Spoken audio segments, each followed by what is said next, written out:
the Around the NFL podcast.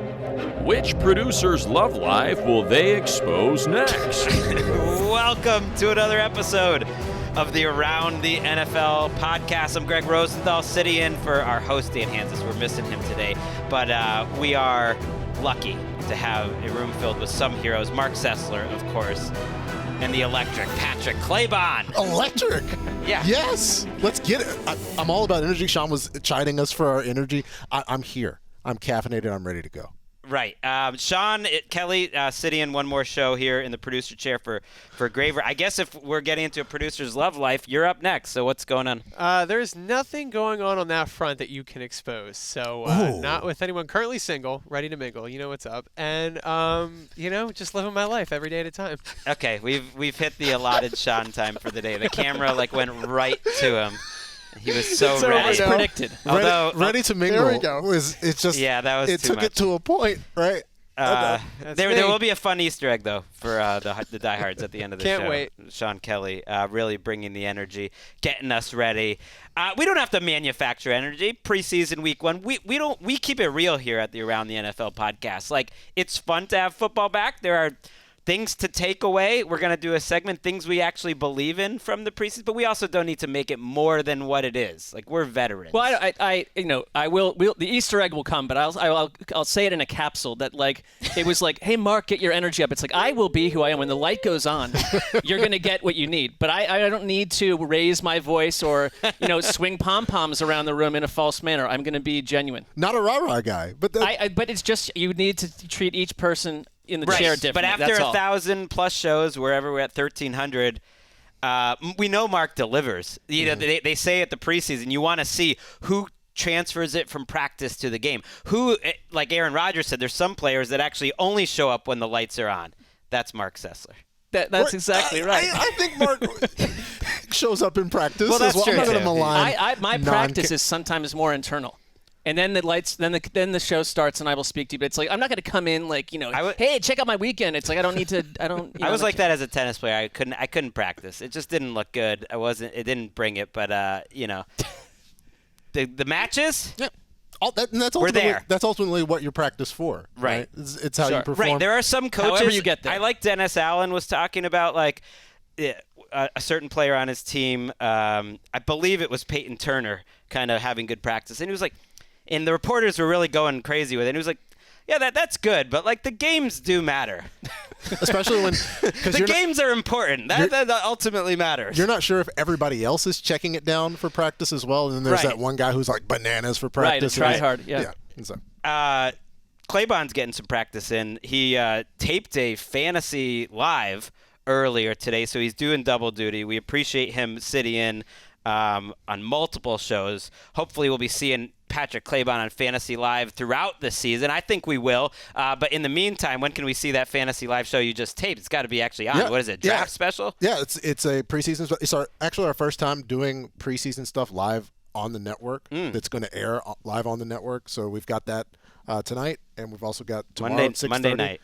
And Tuesday night. Us out. And message to cuddly executives in their little offices, like, keep him on the show. Well, and also keep pounding out this preseason is fantasy time. This is it. I think if you listen to the show, you'll get a lot of good fantasy nuggets. We will have the Fantasy Spectacular coming up next week, and we're working on a lot of great guests. So we're excited for that. But before we do that, let's do some news.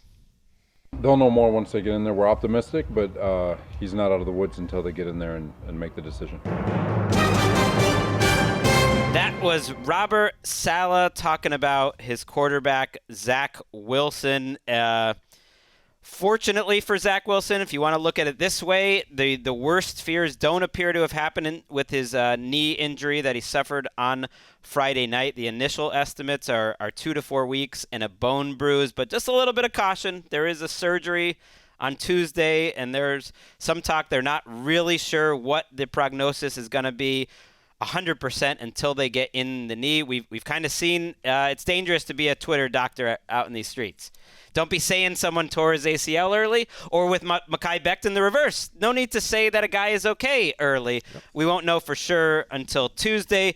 But thankfully, Mark, it was a relatively news-free preseason week 1, and that I was thinking about that this morning. Oh, there's actually not that much to hold on to, and that's good because almost all preseason news is bad news. It's injury news, and Zach Wilson was really the only major one from the weekend. Well, we're in a different world than 5 years ago when in this first preseason game you'd get a bunch of quarterbacks out there and more disaster would strike. I mean, there was a dark period there for Jets fans where it looked like you lost Mekhi Becton last week, and now you've lost Zach Wilson. So the update where it was less, severe, that is helpful. But it's one quarterback that, whether or not he's going to appear in a game again, needs reps with his players, needs reps on the practice field. It's just not there's more pressure on Zach Wilson than almost any other second-year passer because it's like if the Jets are set up to really make a big leap if Zach Wilson does X, Y, or Z. And there is no real proof that he's going to do that on the field. I feel like there's a lot of propping him up because we want him to, but there's no proof that that's going to happen. And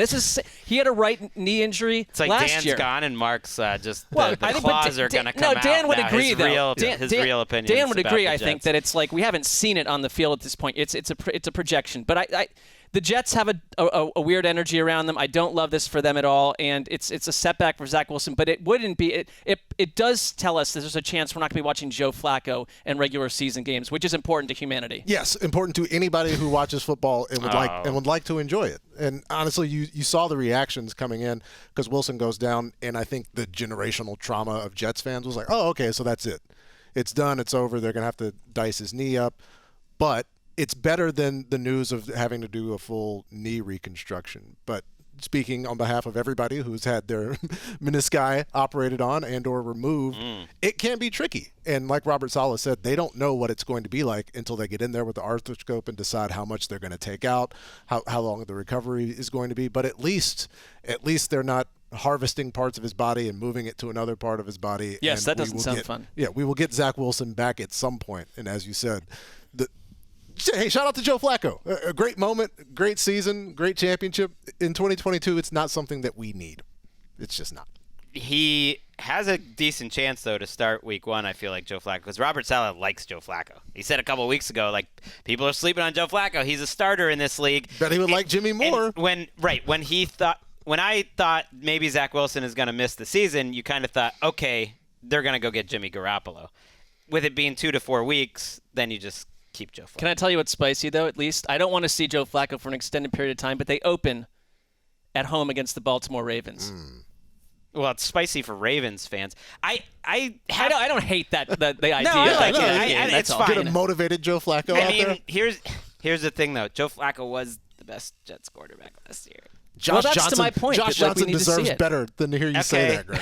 Josh Johnson deserves Actually, better. What about Mike White had a game, too? He had a game, and then it went sour. Right, but I'm worried about Zach Wilson. I actually think there was some real takeaways from this beyond, okay, he's just going to miss 2 to 4. He needs to work, as you mentioned. And in 6 dropbacks, he had 2 disastrous plays. And like that, you don't want to pile on to a guy who got hurt, but I think it's worth saying that his first throws it right to Kaiser White, the Eagles linebacker, telegraphs it. The camera goes to Robert Saleh, and you can see him mouthing on the sideline, I can't believe he threw that. That's Wilson's first throw. The injury occurred on a play where it was 3rd and long, and you saw this a lot with Zach Wilson last year. Held on to the ball forever. Could have just ran out of bounds. Instead of running out of bounds on 3rd and long, by the way, and he had no chance to pick up the first down. He didn't pick up the first down. He came up about 7 yards short. He tries to juke a guy, and that's how the injury happens. And that's absolutely a play that I think a veteran quarterback or a smarter young quarterback isn't going to make. Yeah, like he's learning this lesson the hard way, but in a very short time, like that preseason excitement that he's like making some progress, like that was a rough start. Yeah, and at some point you do have to protect yourself. And we saw Marcus Mariota, the first play of the game for some reason in a similar situation, instead of running back out of bounds, cuts it back inside and takes a hit. And it's like, guys, it's week 1 of the preseason. I know you would like to get a first down. I know you would like to make plays, especially with Zach Wilson and all of this conversation about his long-term viability and wanting to make a play, but you're not going to be able to do it all on one play. I think he was panicking because he made that interception. Yeah. It was like my first drive went poorly. My second drive is about to go poorly. I'm going to force it. It reminded me a ton of Jimmy Garoppolo's play that he tore an ACL on back in 2018. where he could have gone out of bounds too. Robert Saleh, I believe, was on the sideline for that game. Mike LaFleur From a PR angle, sure. it might help to be out for 3 weeks versus having more poor performances that we're talking about on this podcast. But in general, it's a disaster. You also don't want Joe Flacco and or Mike White outplaying you again this year. But I'm glad for the Jets and for Zach Wilson that it really looks like he's going to be able to play this year. That's what this season's all about, evaluate him. They were evaluating quarterbacks in Pittsburgh on, Friday night? That was kind of the main preseason game to me. Steelers, Seahawks. So we're going to go through the things we believe in after, and we can just jump around to any game. But this game I just wanted to hit quickly because it has the two genuine quarterback battles, I think, still going on. I don't quite count Carolina as a genuine battle. It just feels like it's Baker's team. I'd agree. They'll just announce it. But Pittsburgh and Seattle were interesting. Kenny Pickett, Patrick, who started preseason getting a lot of negative reports, helped to quiet those down with a nice performance that maybe gets him a little more look in the coming weeks. And I don't think just a settling down type performance. Kenny Pickett comes in and gets a win in Pittsburgh. His home fans are used to watching him in that very stadium. I think Kenny Pickett made a good case. It's going to be hard if he keeps playing like this to say to a fan base, yeah, we appreciate you guys liking what we did in the preseason, but we're going to get Mitch Trubisky out there and get him some more snaps. I think it's a hard sell to make. I know Mike Tomlin's going to make this decision based on who plays the best. He said who performs the best in the pocket. I've seen improvement in Kenny Pickett from what we saw from his college tape. I think it's Kenny Pickett. I really do. I think there's more to go on that. The one problem for Mitch Trubisky, who I think, I've been down on Mitch Trubisky his entire career. I thought he looked fine in that game. And Mike Tomlin, going back to the heart of last season, when he would talk about the future at the position, kept talking about mobility. And Mitch Trubisky created that. And I thought he helped the Steelers in that. And you haven't seen that, obviously, from a guy like Big Ben in a long time. He wasn't perfect, but Kenny Pickett is out there, and you've got the entire stadium yelling, Kenny. Exactly. Like that, the dynamic is a problem. But Pickett was not perfect in that game either. I mean, he was fine. A lot of his completions were less than 10 yards with yards after the catch. I mean, Mason Rudolph, I thought, made the throw of the game to George Pickens, who is a star already. Right. Might have a little Pickens pop coming up later. You're right. All three quarterbacks had their moments and played pretty well on balance. Trubisky, if you guys didn't watch the game, and I hope that most people listening weren't watching every single game, so that's what we're here for. We're going to let you know. I didn't watch it till this morning, real talk, but I did it in time for this show. That's how it works. Yeah, you're catching up. Trubisky's offensive line was just getting destroyed, which was a little worrisome, and so he did what he could. You're right, Rudolph made a nice play. Also had one rough play where he should have been picked off, but otherwise probably threw the ball the best of the three. And for what it's worth, the Athletics' Mark Kaboly thinks that Rudolph's actually been the best quarterback in camp, but that he's sometimes a player that's better in practice than games. Yeah, and he also said that with a caveat, right? Like, and it's one of those if the season started today, but if the season started today, it'd be 24 weeks long. Like, there's a whole lot of things that we have to analyze besides that. But we've seen so much of Mason Rudolph. Like, at a certain point, we know what Mason Rudolph has to offer. Well, the Steelers have too, and they brought in Trubisky and Pickett. Yeah, exactly. Right, the ceiling is evident. This is why I love doing shows in the studio versus when we were at home for a year plus. I saw just the distaste curdling into Claybon's face as I said something positive about Mason Rudolph. Like it was like he just drank sour milk or just like someone like ripped a fart. And I just had to shut up and listen to what he was going to say next. No ill will for Mason Rudolph.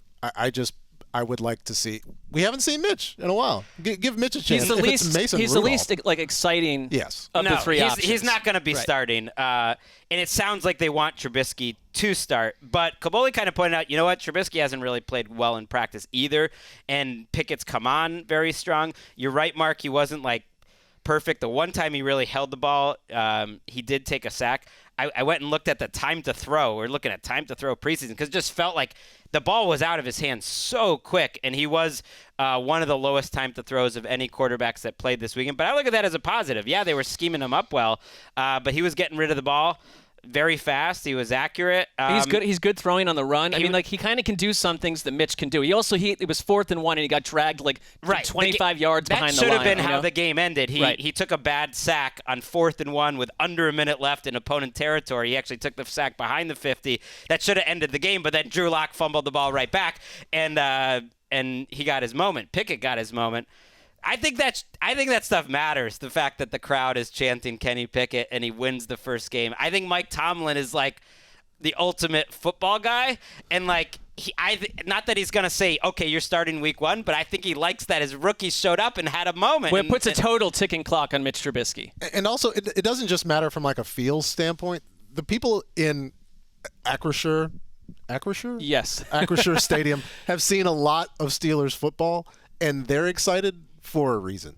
I think the opportunity that Kenny Pickett has, I can't discount that feeling. It's not just a feeling. When they took him in the first round. They know what they're talking about, too. So here's what's going to happen. He's most likely going to get more reps with starters coming up.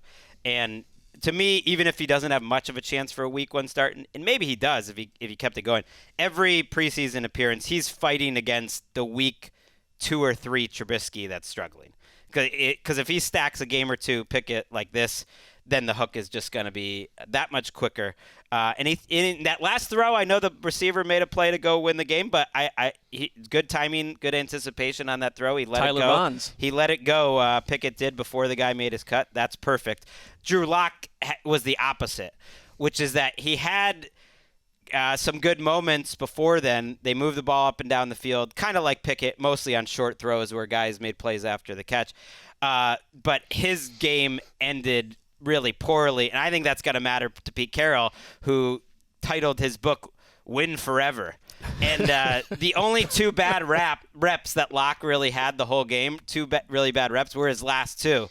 He had a 3rd and long tie game where he had a wide open receiver in the middle of the field where he would set up for the go-ahead score. He sails the receiver by 10 yards.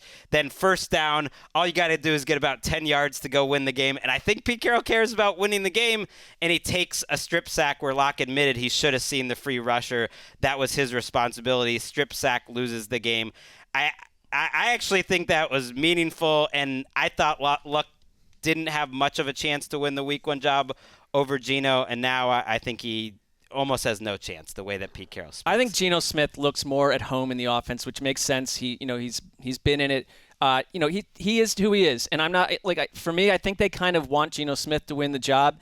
He was plagued by a few drops in that game. If you take away those drops, like his numbers were really good, and I just think I've always thought his ceiling, and sorry, Greg, is very limited, and they've signed up for these 2 quarterbacks at this point. But Geno Smith looks like the better guy to me. If you're going to have an example of what you don't want from Drew Lock for the author of Win Forever, right, it would be to have a bad offensive line slide, right, on a strip sack to lose the game, and then Geno coming out and just being Geno, right, just operating this offense. Which is a low ceiling, to be fair, a lower right, ceiling. To be clear, but Geno's not going to get you killed, right? You're going to be in these games. It's like you ask yourself, what's the more likely scenario? You start the season with Locke, and then you eventually go to Geno, or you just ride it out with Geno throughout. And I guess there's this cost idea where you have Locke, and there's the potential there, and it could turn into something. But how much of that do you really believe? And it's Pete Carroll and John Schneider, and they don't have anything to lose. It's not like they have to stake their career on. I think they're going to win games here this year. They can, but it's not going to be the one thing I think with Geno Smith, and it's like we all get what he is. Like we watched every team play, and there was good quarterback play from a variety of spots where you see electricity, you see big plays, and I just don't see that from Geno Smith. He's going to get you. He's a field goal guy. He's going to get you field goals. I agree in aggregate. He did make 2 really nice throws in that game, but I think Pete Carroll's favorite rep from Geno might have been a 3rd and 6 in the red zone, or 3rd and 12 in the red zone, where he had a lot of time, but everyone was covered. And then Geno just dumps it down for a boring 6-yard gain, and they kick a field goal. Like Pete Carroll loves that stuff, and that is Geno. Like Pete Carroll's found his conservative king. Yeah. Geno is a conservative quarterback ultimately. Like he'll go for checkdowns, he'll hold on to the ball a little too much, and then I find like the post game pressers always, and just all the quarterback questions to Pete Carroll generally this month, funny because whenever the reporter tries to gas up Drew Lock a little bit, Pete Carroll has like a retort. Both quarterbacks were efficient. Really, Geno could have been 10 for 10. He had 2 drops and Noah's got to stay in bounds on the ball on the sidelines, and he hits them all.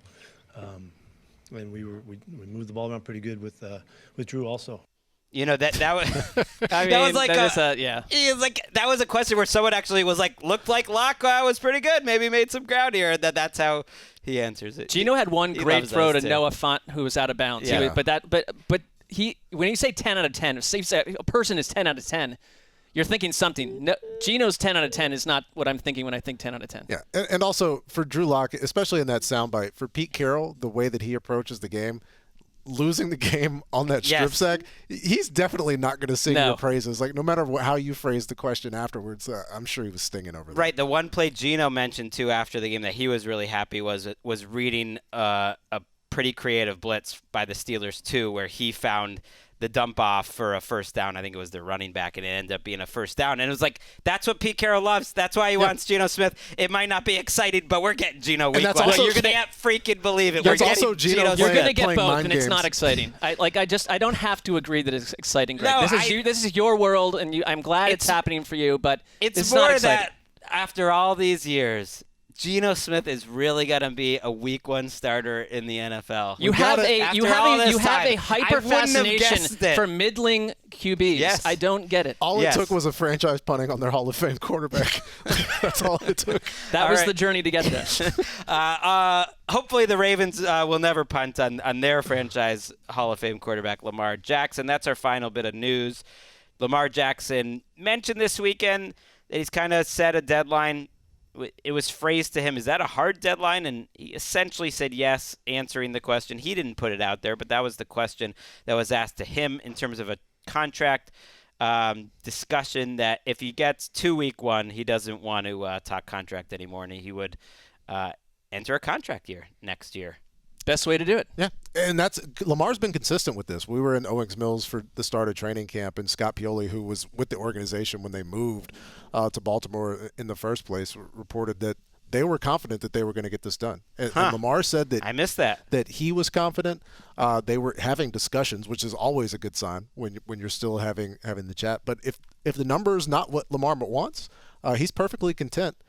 Seeing what's happened, we saw Dak Prescott's leg in two pieces, and he still got his contract. I think Lamar is confident that if the number's not right, he'll play this season, and it's only going to get bigger. The number's only going to go up as the season goes on. So it's up to them to find the number that works. He's never panicked. He's been extremely kind of low-key and chill about it, and I just think there's no scenario here that they both like each other. We'll see if it happens before the season. Some boots on the ground reporting here from Claybon in Baltimore. How was it? I don't think of you as like a guy who puts his emotions on his sleeves a lot with players or teams, but you're a pretty big Lamar Jackson fan. So you interviewed him on NFL Network. Was that how was that like as a fan to interview like someone like that? It was a pretty nice moment because it was on Back Together Saturday, and there was a fireworks show, and kids are holding up jerseys for Lamar to sign, and he's coming through and doing everything. It was just one of those I love my job type moments, and also cool to dap up Lamar, who says he kind of downplayed his body changing, but he's up in the 220s now. Says his rookie year he was at 202. But do you think he knows you're a fan? Probably not. It's not like, oh, hey, Lamar. Like I try not to bother people. Like if I see somebody in the airport. I think the last time I asked for an autograph was Stone Cold Steve Austin in 1997 in the terminal in it's acceptable. Charlotte. Yeah, but other than that, I just try to, hey, appreciate you. Thanks for stopping by. That's my attitude. As Dan would say, bros who are pros. Yeah, you don't vibe fanboy that's going to lose his head on the NFL Network there. So. I'm just saying if there was one player it would happen, that would have been it. So I was curious. Lamar, I've blocked over 5,000 people on Twitter because of you. So that's how we roll. That is amazing. And that is it for the news. Let's take a quick commercial break.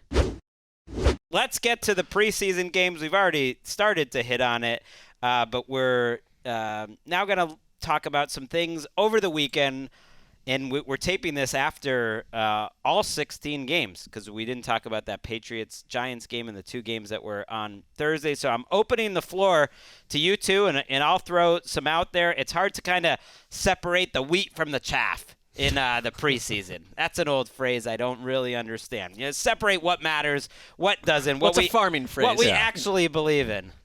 More of a Barry guy.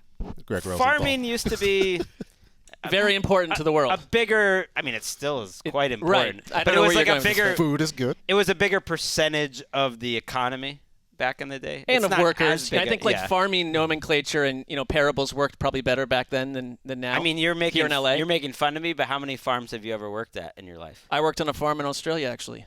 Oh, dang. See? What about you, The Claybon? international farm. I'm 0 for 0. So me and on Mark are farming. tied at 1 each. Yeah, you guys have got me Pell beat. Family Farms. It'd be probably better for us to all know a little bit more about agriculture. You know? It was good. It was a good experience. Unfortunately, you learned about that these farms largely rely on illegal immigration, and there's problems. Well, there not the too. farm I worked on. I don't know where Right, you were operating. that's what that's what I mean.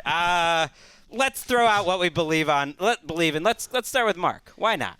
It's so easy. I just put these in order. I like you, Greg. As your weekends going up and down. I watched some of these games, a lot of them yesterday, and I caught a bit of the live action of the Niners versus the Packers, and could tell it was one of the better preseason games around.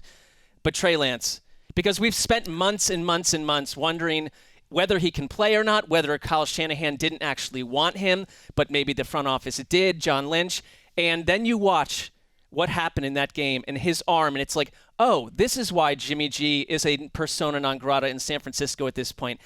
The 76-yard laser bolt to Danny Gray, who is also a fascinating young wide receiver, extremely fast, 4.3 speed, was incredible to watch. I mean, it's like there aren't a lot of moments in the preseason that just make you feel something within. And that did, because suddenly the Niners feel completely different to me. And then the 39-yard touchdown to Ray McLeod. I mean, he can just do it. And both these go routes where it's like it changes what the Niners offense can be. And I think if you're Kyle Shanahan, you are freaking out inside after what you saw, because they've seen it in practice. I mean, even last summer, you talked about how much more aggressive he was on certain plays than Jimmy G. And I think he had that finger injury at the end of last season that limited his performances in general. And you kind of went into the offseason wondering, who is Trey Lance? At this point, with what I saw, I look at the Niners and think their stock is totally up if this is what he is. I'm sure there have been practice reports that have been a little up and down too, but maybe you get to the games and he can do this because they've got someone like Danny Gray, Brandon Ayuk, Deebo Samuel. You've got weapons that can beat secondaries, and you've got a quarterback that can find them.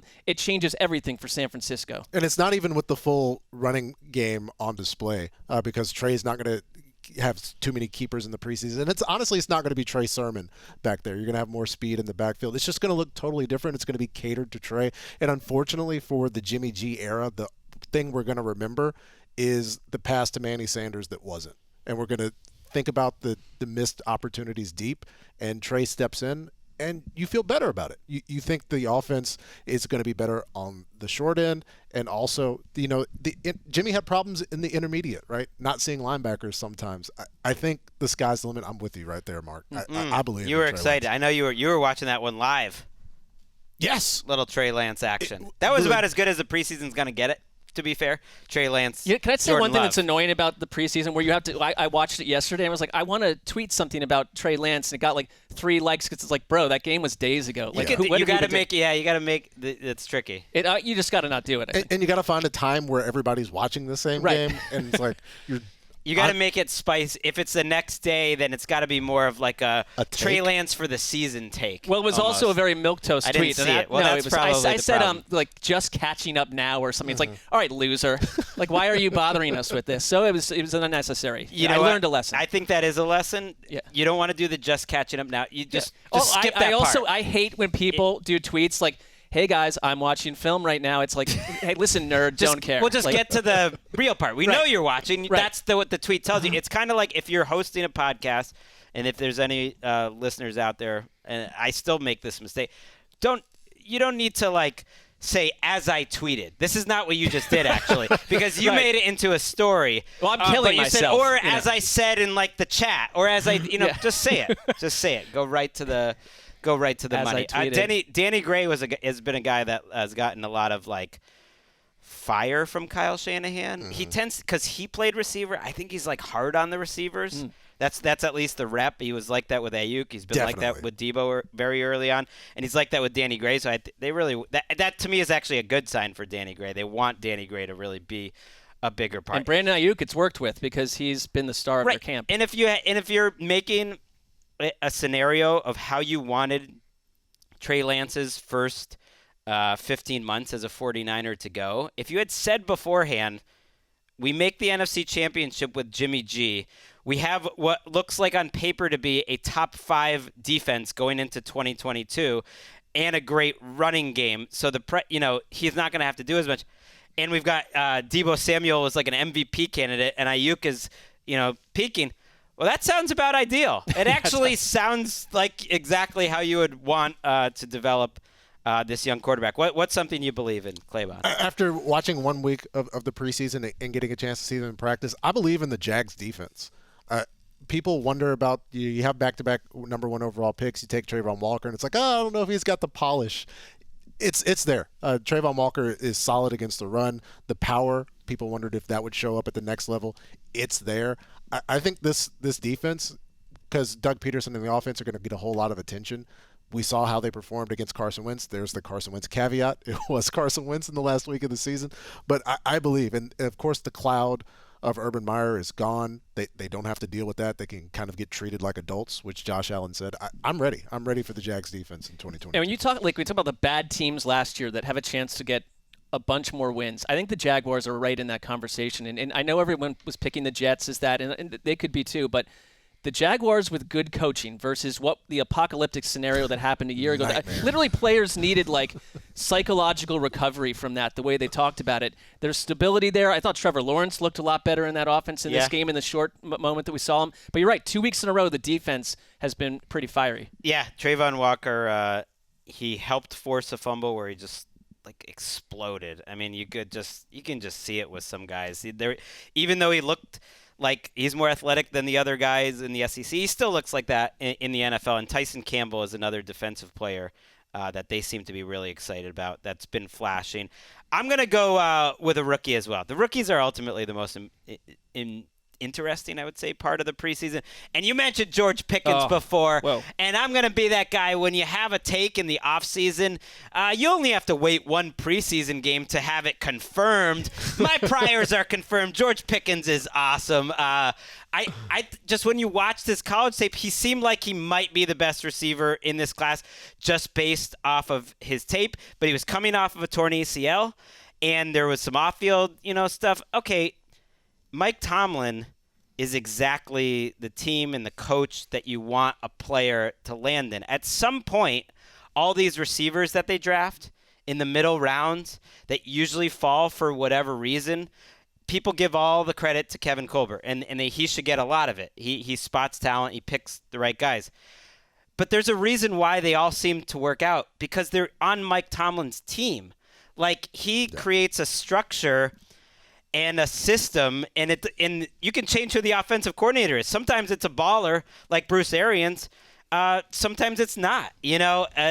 Whatever it is, the receivers tend to work out because I think Mike Tomlin has a way to reach players, to create a structure where these players thrive. And George Pickens, to go off another Mark Caboli in the Athletic sentence, said that before this game, he's literally never seen a rookie been better this fast. That this early in camp, that they're this good every single day as George Pickens. And unlike Jameson Williams, who got taken first, and I was debating between Williams and Pickens as my top two in my rankings. I went Williams first, Pickens second. You got to worry about that ACL recovery while he was still in college. Now he's good. He returns for the very end of the Georgia season, and so now he actually has some time away from it, and he made that catch on the Mason Rudolph throw that you mentioned that was just like a really high-level touchdown catch. I know it's one play, but he also made a really tough contested catch on the sidelines. I think he's going to be a guy from the get-go. He's so complete, and it's like I was getting year 2 or 3 Josh Gordon vibes from him, just to be honest. I mean, as a blocker, if you go watch when other runners are coming around, he just is looking for someone to blow up. And there's that one Twitter clip that went viral where he just went up and jacked a Seahawks cornerback to the ground, and he went 3 or 4 yards. He didn't even need to. He just did it because he wanted to. He's out there looking to create disaster. And I mean, he's just so complete to me. He looks like a year 7 pro. He can make the sideline catches. It was the touchdown catch. He sort of does it all. And it's like he's the new DK Metcalf, where it's like he's going to be talked about all the guys that went before him. And somehow the Steelers have found another one of these people. I know their quarterback play is going to be up and down, but they've got weapons. And here's the thing, because Gregg mentioned it, right? If not for the ACL injury towards the end of his career at Georgia, there's no way George Pickens is going 52. Right. He burst onto the same, also Birmingham, Alabama's own George Pickens. He was Shout out the to everybody. MVP of his bowl game as a freshman. And the talent is there, the size, the physicality is there, and people were just wondering about his recovery from the knee. But it's there. Like, George Pickens is back. He's had all of his time to recover, and now it's just we're dealing with the Steelers having another receiver that everybody else was like nitpicking on and taking other guys, but the talent is undeniable. Like Pickett to Pickens, like is that gonna be like the next 15 years of our life? And Deontay Johnson's now around for the next couple years. They love Freiermuth. To use a fantasy term, I'd be fading Chase Claypool's stock slightly, just because I think ultimately they're kind of similar players, and Pickens will cut into. If you were hoping for a Claypool renaissance, he's got to cut into it. Not that Claypool's going to have a bad season or not, but I just don't know how many. Yeah, there's only so many targets that's going to come out of either Kenny Pickett or Mason Rudolph or Mitchell Trubisky. There's only so many balls to go around because Najee Harris is going to occupy most of the touches on this offense anyway. Right. Let's take a quick break, shall we? Ooh, good. I'm going to be a host. Good host work right there. I'm going to, I'm a little late on this, Sean Kelly, and now you're just going to have to figure out how the breaks work. Let's do it. All right, we are back. Mark, what do you got? 4th round pick out of Florida, going to a team we almost never talk about unless we're making fun of them, the Houston Texans. Dameon Pierce, running back, automatically their lead running back in my opinion. I think he was the most enjoyable runner I watched of any of the games. It's one of those running backs where he blasts through the line of scrimmage, and suddenly, even though there's like 4 defenders in his face, he's 7 yards ahead. Every gain was 7 yards, 8 yards, 9 yards. Had a great 20-yard gain. There was one play, incredible low center of gravity, where he got knocked down, and he just used his hand to spring back up, and bang, he's 12 yards down the field. He, I think, gives the Texans something they can really anchor around. And I know that it's like easy just to forget about the Texans, but we talked about them in our over-under episode. And I took them clearly for the over. We both like them as our favorite, among our favorite overs. Favorite over, because I think it was 5.5. It's 4.5. It's not hard to win. They won 4 games a year ago.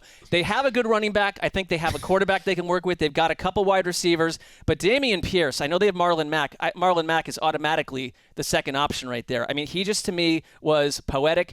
Has the speed, the burst, just enjoyable to watch. I don't. How many people here have watched a Houston Texans game in the last year? Go dial up his reps, and you will see in this game that he's the real deal. I'm excited to watch the Texans now. Yeah, it was and it was 5, and you're right. And I know we also say don't totally don't overreact to the preseason, but we mentioned how Wes, and I think this is true with running backs. A, you're earning a role, and then B, it's not that hard to see his cutting on a dime. He just stops and starts, and then the burst is just there, and he's not afraid to run people over. And oh, by the way, he's been getting crazy hype, and he was the first name that Lovie Smith said when they asked for a player after the game that impressed you. And he looks like one of those guys that can see the field. Like in 2 or 3 of his runs, when he made his cut, he found exactly the right hole, and he's just you can't really teach that. You're a half second ahead of the defense. He had that, and so it was a good weekend for random rookie running backs. I feel like it's a little bit of a tandem. Pierce might be a straight up starter and a totally under. What's his average draft position at this point? It's gonna be. It's almost too late. Well, it just went up a bunch. Yeah, after listening to Mark, it's gonna go up. And honestly, as people are watching these games and going through, you're going to see the shifts in the ADP, especially for these young guys, because it's a value position, and when you can have a running back in an offense that people are kind of staying away from, you're just looking for touches at a certain point. In the draft. Who's going to take him off the field? Right, Marlon Mack hasn't looked the same since his Achilles. I think Burkhead's still on that team. He has a chance to have 250 touches. So to me, whatever his ADP is, it's not high enough right now, because there's a legit chance he has 250 touches. I kind of group him with Isaiah Pacheco. I don't know how to say his last. Is that how you say his last name? So I'm gonna just throw him out too. I don't think Pacheco has a chance to have as many touches, but where these players are used is absolutely instructive. And he had snaps with Patrick Mahomes in the first team. It's so long Ronald Jones. I don't know if Ronald Jones is going to make the team or not. I think there's a pretty decent chance he doesn't at this point if everyone stays healthy. He finished the game, didn't he? But the fact Pacheco's out there, and you can see it with him too. I don't think he's going to have as many touches because Clyde Edwards-Helaire is there, and Jerick McKinnon's probably going to make that team, and they'll mix and match. But the fact they're already using him with Patrick Mahomes, and this is a 7th-round pick, that tells me a lot. And he just looks cool. He just has a cool running style, a little like Fred Taylor-ish. I like him. And he's got the number advantage.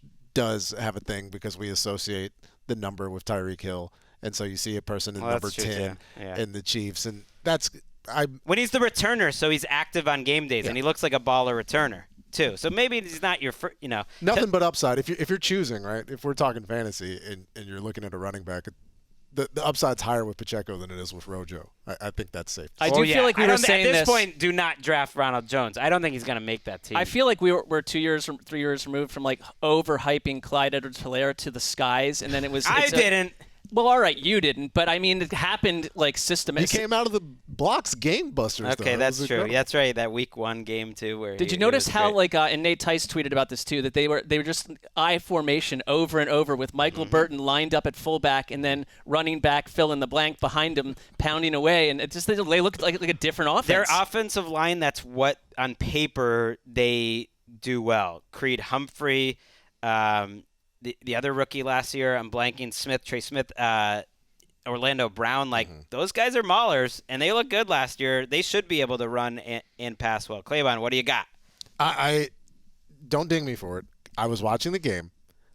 I believe that the Detroit Lions are an exciting and fun football team to watch. Oh, sure. Maybe it's the hard knocks bump. Last year. And I see DeAndre Swift getting all these carries and the opportunity. I see Jared looking pretty good. It's hard, fool me a million times.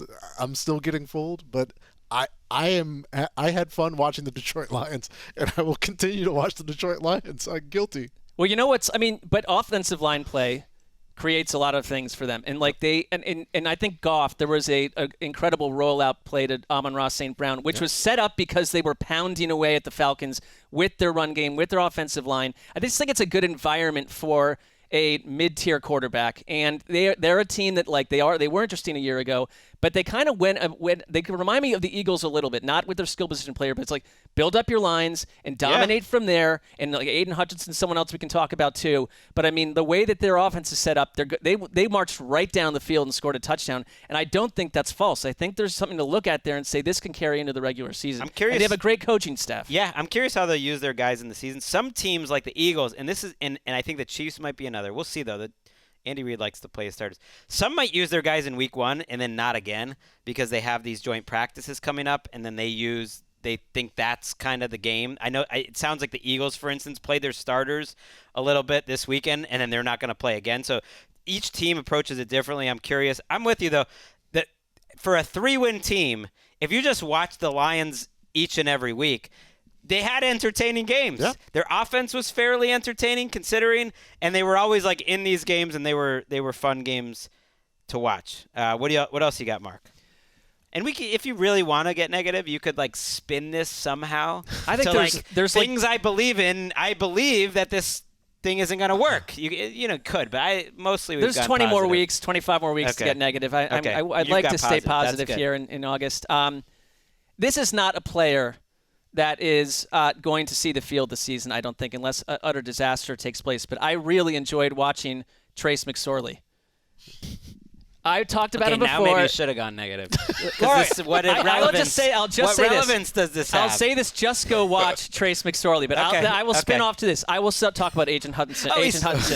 Hutchinson, to me, was dominant in his first performance. Sorry, Mark. There's one point where Jake Matthews, the Falcons' left tackle, does the thing where he tries to, take care of him. Hutchinson just vanishes through him, through a portal into the backfield, takes out the running back. There's another play where he's burning across the field to chase Mariota, who suddenly on a bootleg is going the other way. He just spins around with superhuman speed, runs to the other sideline, and bumps Mariota out of bounds. And I just thought Aiden Hutchinson could not have showed more to say, He is exactly what they wanted. Sometimes that does not work. You draft that pass rusher first overall, second overall, and it does not happen. I mean, we love him on Hard Knocks, but on the field, he delivered masterclass. I'm so glad you said superhuman speed, Mark, because there's so many times, and I know it's Detroit and it's the Motor City, but the motor thing always happens, and it's like Aiden Hutchinson does a spin move, jumps over a guy, and then uses incredible speed to get a quarterback. And it's like, oh, look at this guy's motor. It's like, no, I don't want to say that. This guy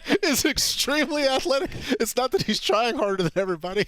He's incredible. And it was another, again, I hate to go back, but it's like, this is fun. Yeah, this is fun, I believe. Like, they're making good picks. I like what the staff has done. Hurt me. Go ahead and hurt me. I'm sorry for stepping on your McSorley. We can have quick points here. I would say go watch McSorley's tape. I sort of forgot that he wasn't even on the incredible. Ravens, to be honest. So he's on the Cardinals. You know what? He could be their backup. I love Colt McCoy, but he is a better backup for their offense because he does Kyler Murray type things. And he just, there were like a couple of moments where he just would disappear into a scrum of enemy defenders, and then bang, circles back around and made a play, and he's running all over the place. Like, he's just enjoyable. We may not see him again. But what if they get an entire quarterback room of small quarterbacks? Like, what if that's it's not the worst. Not the worst idea. That is what they've done. If you were having another child, I know you have some 20-year-olds just floating around the area. Yeah, I'm not having another child. Okay, at this but point. If you did, maybe Trace. Just like Colt is your youngest son. Yes, they're in the same room. He feels like a similar vibe. Hey, look, Ravens. I'll consider that, Greg. The Ravens develop quarterbacks. I mean, look at right now. Hundley might be my favorite backup in the league. Kind of came out of nowhere. Looked good in their preseason game. Trace McSorley comes from there. It looks like he's learned some things. You're right. It's no surprise. You get an organization that treats people right and gives people opportunities, and like lo and behold, right? Tyrod. People forget. Like people slag on Tyrod. It's like this is a 6th-round pick who once made a Pro Bowl and has like cashed multiple good long-term contracts. He's had an incredible career, Tyrod Taylor. I don't know why I just got on that front. I'm going to say a take that I believe in. Oh. Okay. And you have to be careful with the Titans fans these days, and we don't have Graver here. But I just think it's August 15th, and I think this is a true statement. And if you had said this statement in June, you would have been like, what? What are you talking about? Kyle Phillips, their rookie receiver, slot receiver, at this moment, I believe, has a more secure Week 1 role than Treylon Burks, which is odd. You wouldn't have expected that. Now, depending on who you listen to, I don't want to get into the Treylon Burks is having a good camp or not discussion. It's like some people say he's looked fine, some people say he doesn't. The reality is he was playing with the backups deep into the fourth quarter, and that's unusual. He was the only one of the first and second round picks at receiver to be doing that, and that might just be what Mike Vrabel wants to do. He just wants to get him out there, and it doesn't say much about Treylon Burks, and it's also a totally normal part of Burks' development. But just in terms of where he was slotted, he was sort of slotted 6th, 7th receiver, and he's out there. Kyle Phillips, also a rookie, played 3 snaps. Or 6 snaps, something like that. Had as many targets, by the way, as Burks in that game. They each had 1. It looks like, by all the reporting, that Phillips is going to have a Week 1 role as kind of that smaller slot guy. Phillips, rather, is going to have that role, Week 1 slot guy, whereas Burks is battling. And right now, like Robert Woods, Nick Westbrook-Akina sat out that game, kind of look like the starters. And at the very least, Burks is sort of splitting reps and battling with Westbrook-Akina and might not come out of the gates getting that full complement of snaps. I think that's a fair interpretation of what we're seeing so far. And it doesn't mean that by week 5, because this is how it happens with rookies often, that Burks isn't getting all those snaps. I think that's what the Titans are hoping, and I think that's why they're playing him this much in the preseason, because they're trying to build him to that point. But the reason he's playing all those snaps, I believe, is because they think he needs him right now. Can I have a take off your take? Okay. I think because of the presence of Gravedigger, and I understand what happened with that report around Treylon Burks. You're almost you're acquiescing to them too much, because I think you're exactly right. If they're in love with him, if they prize him, if he's had a great camp, if all things are going wonderfully, he's not finishing the game. That's highly unusual usage of a first-round pick. It's all we need to see. Someone somehow had Nathan Janke at PFF. I probably butchered that. He somehow had the stats that DJ Moore was the only other first-round pick to play into the fourth quarter of his first preseason. I think the Titans are trying to send a message to him. I was like, and well, to that's us. good company. It's good company. It's tough to take too much away from, because obviously the reason that we're talking about it is because Vrabel and company are approaching it in this certain way. But because Treylon's not beating out NWI at this point, it might not be exceedingly negative for Treylon. Maybe it's just Nick Westbrook-Ikhine is having a solid step into the fold, and he was good in parts last year. He had a big role on a receiver. He had a big role on a team that had the 1 seed. So it's not like Westbrook-Ikhine is coming out of nowhere. Nope.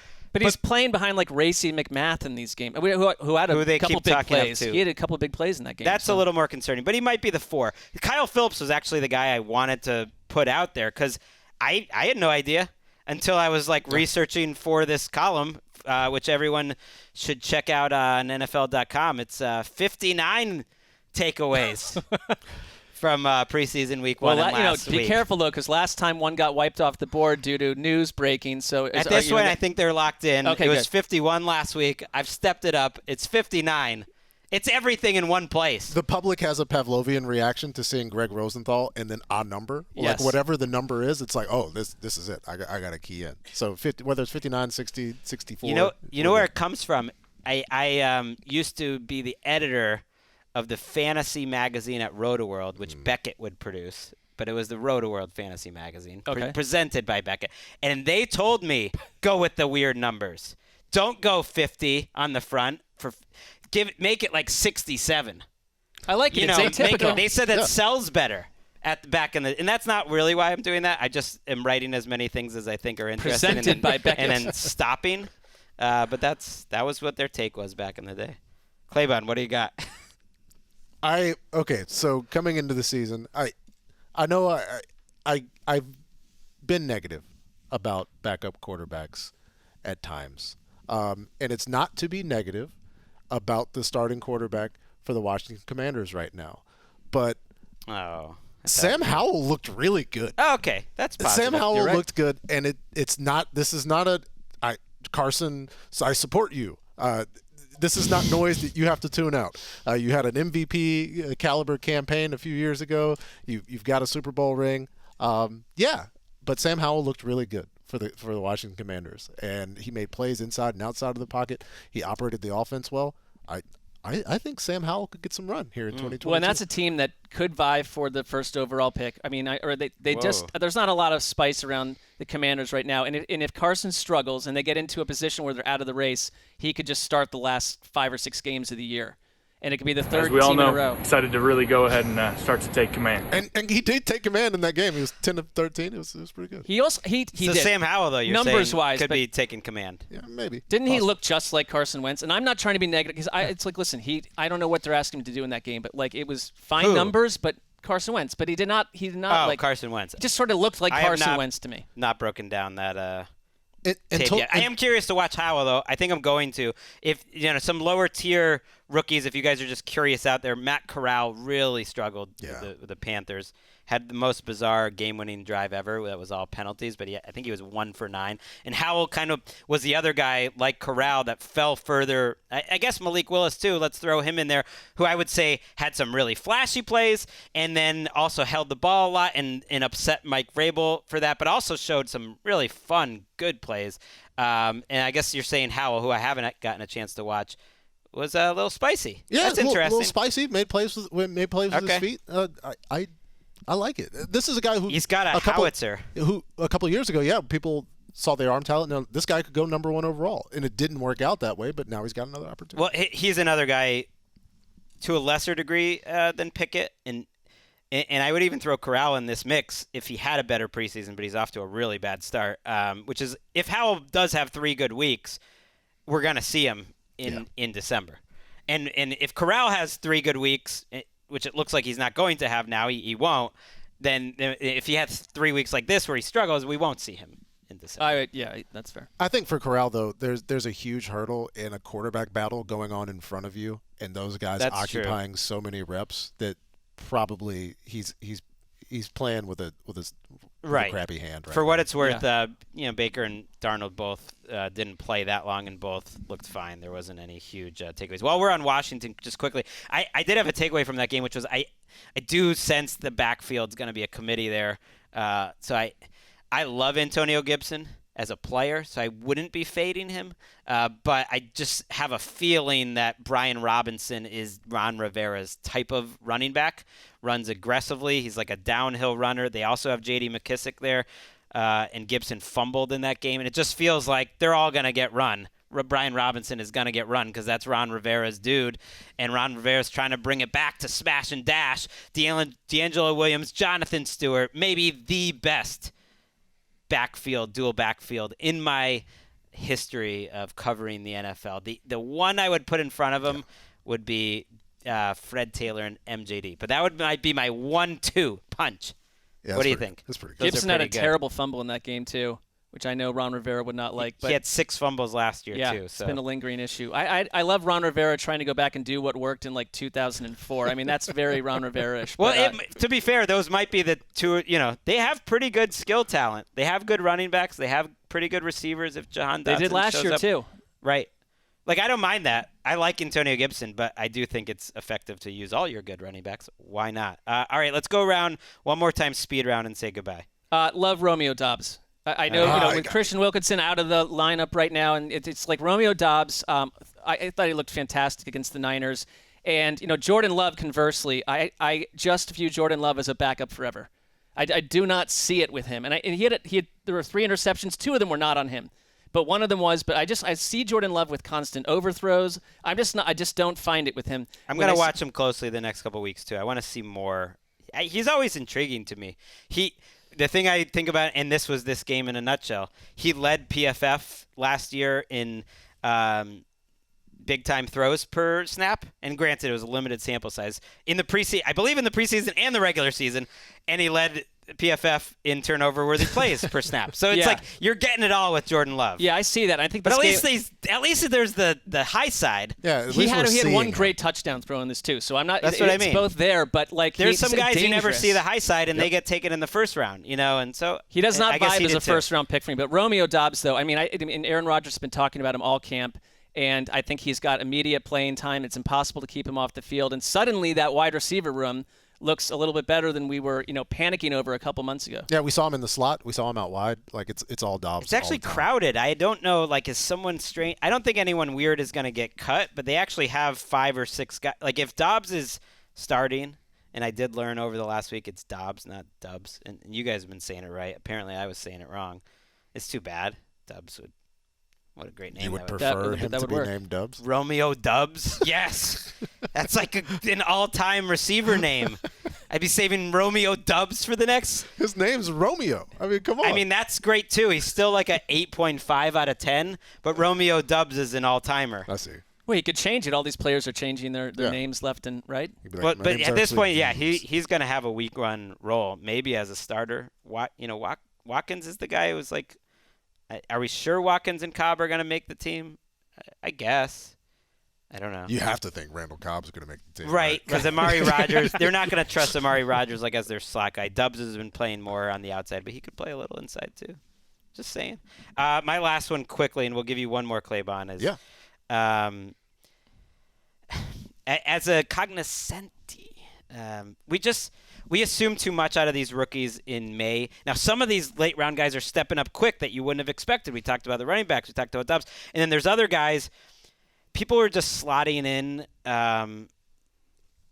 Lewis Cine to the Minnesota backfield right away. They were slotting in Elam, too, into okay, now we've added these first 2 picks, and they're going to start for the Vikings. Andrew Booth is who I'm thinking of, and Lewis Cine, rather. Mm-hmm. And both of them right now are behind guys that have been there. Cam Bynum at free safety and Cameron Dantzler at cornerback. Both of those guys who've been around, kind of been up, Dantzler's been up and down. Now he's had a good camp. And it just right now those 2 guys look like they're backups going into the year. Again, like Burks, that's fine. But it's like we slot these guys in. Oh, Trevor Penning, first-round pick, going to slot him in as the rookie starting left tackle. He struggled. Yeah, it wasn't pretty. And it looks to me like he's probably not going to start week 1. They're going to start a veteran by the name of James Hurst. And it's just like, you just got to see. It's really hard to know who's going to be good right away, who's not, and that's fine. Like, the Vikings have a deep secondary. I think these two guys probably would be starting on other teams. They have a nice secondary. It's like a good problem to have, but their first 2 picks are probably coming off the bench, which to me is interesting. Yeah, you're not closing the book on somebody's career. No, they're gonna, and they'll probably even be playing. Like, they're just not starting right away, and it's one of those things that when I did the projected starters back in April, and everyone's making their they're building secondary first. Like, okay, they're not starting right away. That's fine.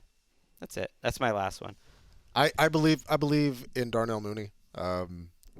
I think it's going to get a ton of targets. I think they could be a fun team to watch.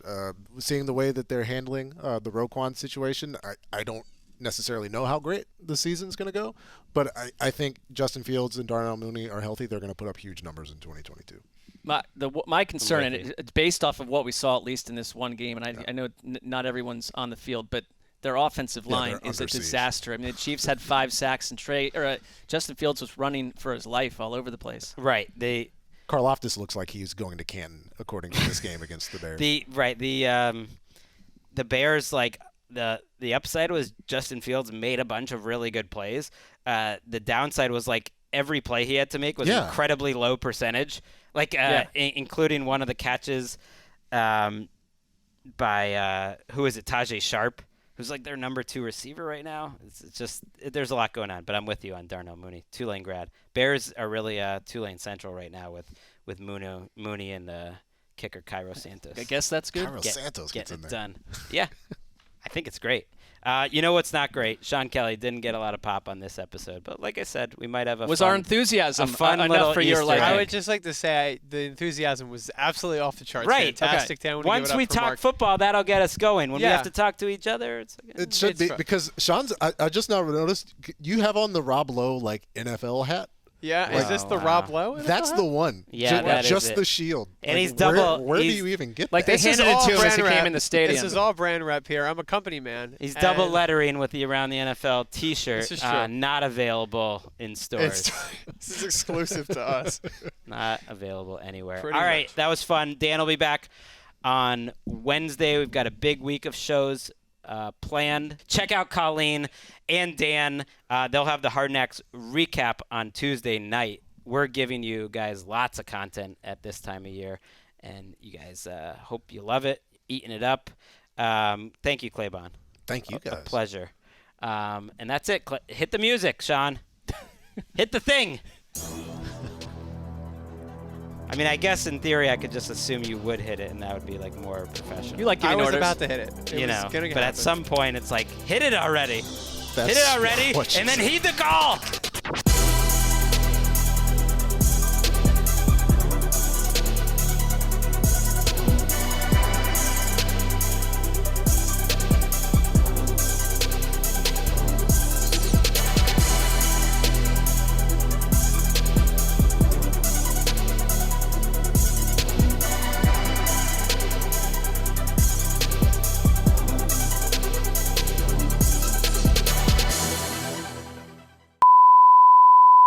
Right.